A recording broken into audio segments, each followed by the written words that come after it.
Hello, everyone. Thank you once again for joining us on another episode of Unlocking You 2.0. And this very well is the very last episode this year. And I'm really, really excited, especially for going into next year. But today's topic is all about closing out this year strong, despite it being 2020, and really setting us up for setting ourselves up for the future for 2021 and going into the future. So with that, I'm just going to pass this right over to you, Bally. Obviously, first and foremost, I'll introduce ourselves. Obviously, it's Spencer, your emotion and body code practitioner, and then Valwinder Marwaha, your transformational leadership coach, we're gonna be guiding you through how to make this happen. So now, without any further ado, I'll pass this right over to you. Perfect. Thank you. Thank you. First and foremost, everyone, I hope you all had a wonderful holiday and Christmas was good to you. And you were safe in your homes and you're with your family. So start with that. So let's talk about closing out this year strong and really being ready and prepared and winning the battle.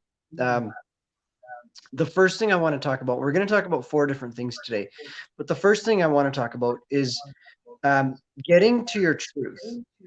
And what I mean by getting to your truth and what we mean by that is that what is it that is your current state? Where are you right now in your life? What is true in your life is the facts of your life. And this is where you have to be brutally honest with yourself. And typically, Spencer and I do this in 6 different areas of our lives. And that's where we coach our clients to as well. But obviously, with time, I can't give you all 6. But in general, you want to know the truth about your life and where you currently are at, and just be really serious with yourself. And look, this is where my life is at. This is the current reality. This is what I'm actually doing. Because when you don't even know where you are in life, you can't move forward. You can't. Think of it like going on a trip. Hey, I'm going to go on this trip, but I don't even know where I'm starting. And I don't even know where the trip is ending. But you could even have the end in mind. But if you don't know the start, you don't know what routes to take. Even the navigation can't tell you. It's always going to say, "What's your starting point?" So you need to know, what are you at right now? What is your truth of your life right now? Now, consciously down and grab a pen and paper, Spencer, and say, okay, this is my truth. And when you go to write, subconsciously, your mind's like, what is my truth? Yeah, it's kind of sits there and it's like, I don't know if I really want to write this down right now. Yeah. So, that really kind of brings us into this point of, what's preventing us from just kind of facing the hard truth and the hard reality of what is going on in our life right now. What bag, like, and that's a really, really important question that we address with what we're doing here is, there's the conscious side of, yes, I got to write this down. But then we also talk about and don't neglect the fact that there's probably some baggage in there that is preventing you from doing that.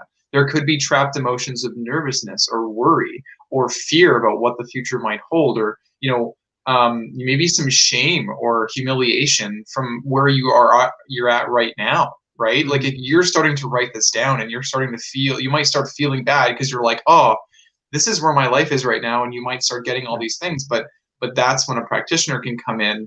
We can work on that and we can remove those little bits of baggage that are really preventing you from just, writing a simple list of where you're at right now. Because like you said, without having a target or without a destination or knowing where if you have a destination but you have no idea where you're at, how the heck are you going to get there? How do you know what direction to go, right?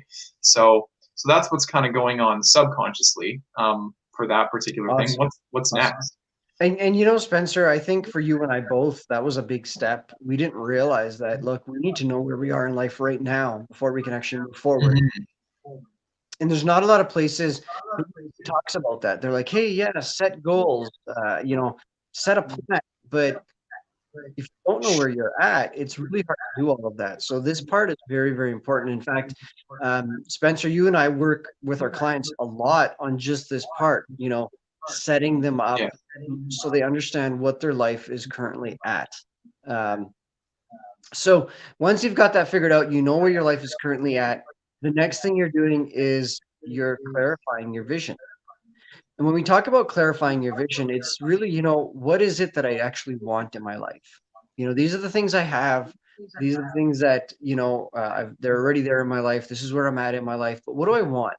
And again, we take those 6 areas of your life and we say, okay, let's look at these 6 areas. What do you want in these 6 areas? Where do you want to be? What do you want it to look like? And we start to create that vision. And that's what you want to do is figure out, okay, what do I want to have? What do I want to do? What do I want to be? And then really go from there and write things down. Know that, okay, these are the things I want to have. These are the things I want to do. This is where I want to be in my life next year. And now you can start creating a vision. Now, again, Spencer, easily said and done. Hey, that's easy to do. But when you go to do it, what happens? Totally.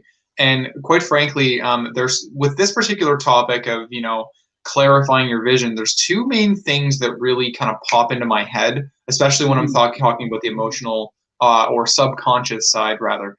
And with that, those two things are one, creative insecurity, and two, heart wall. Really, I should switch them around. The number one thing I would say is heart wall, because we've talked about heart wall on this before.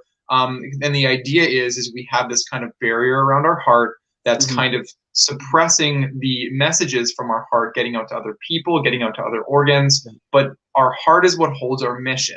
It's what holds our purpose. And if there's something that's blocking that from getting out and helping us to recognize what what our mission is, well, it's a little bit hard to be clear about where we want to go as well, because those clear messages are getting really blocked and it's kind of desensitized in a bunker somewhere, right?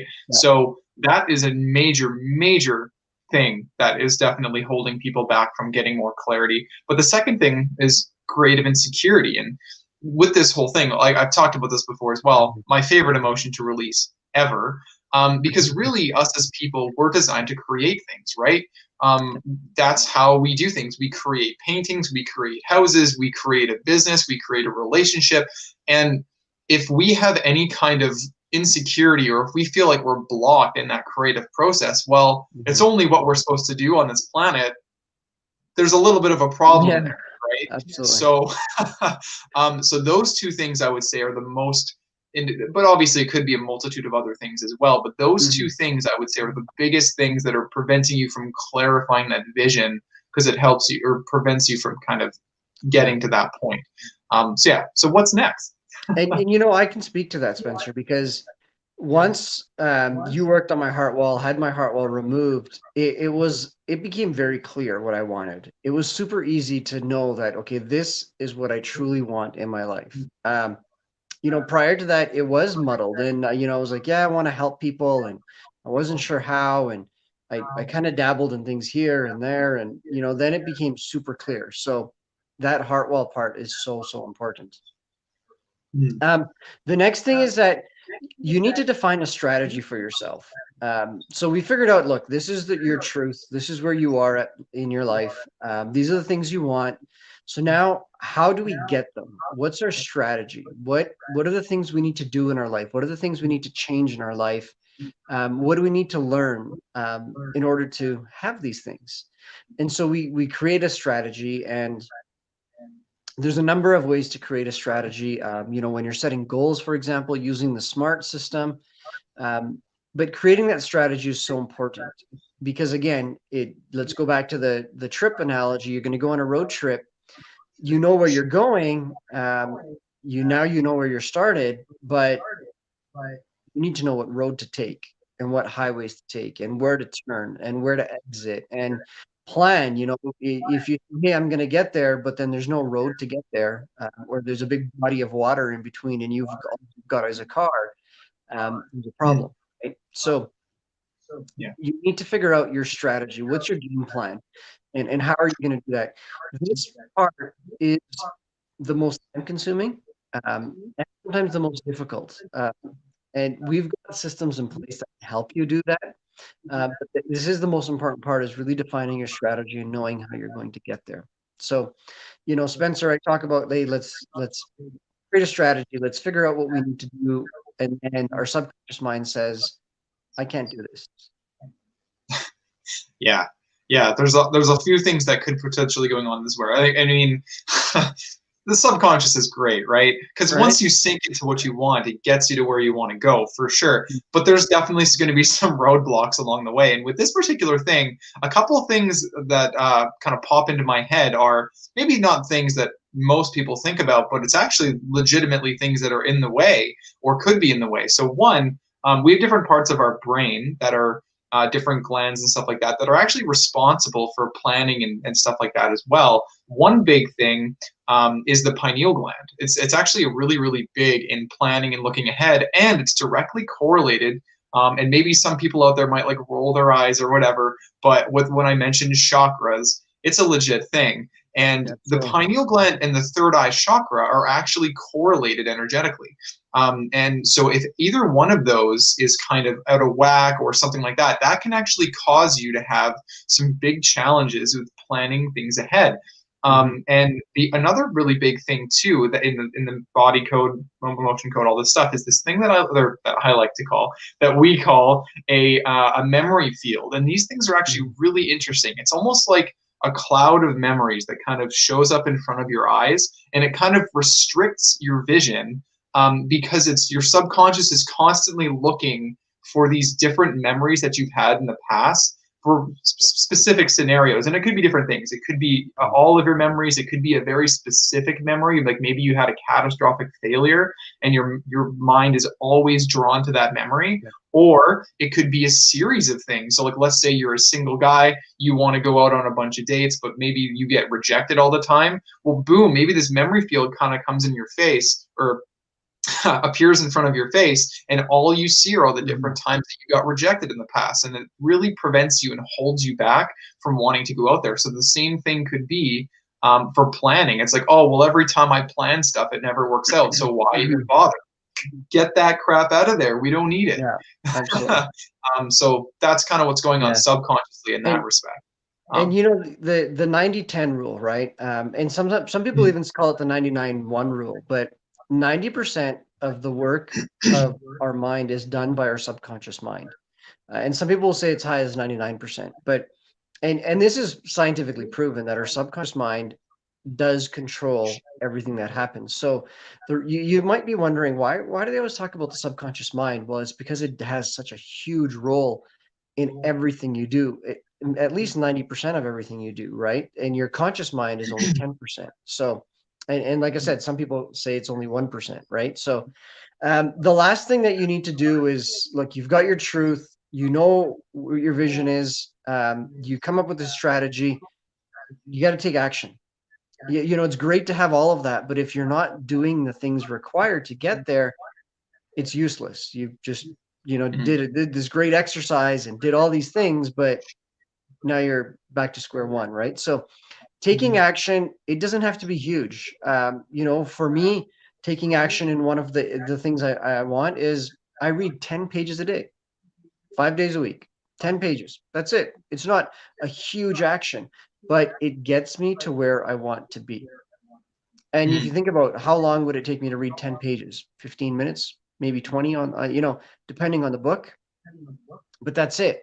Sometimes it's even less than that, right? Depending on the book. So start to take action.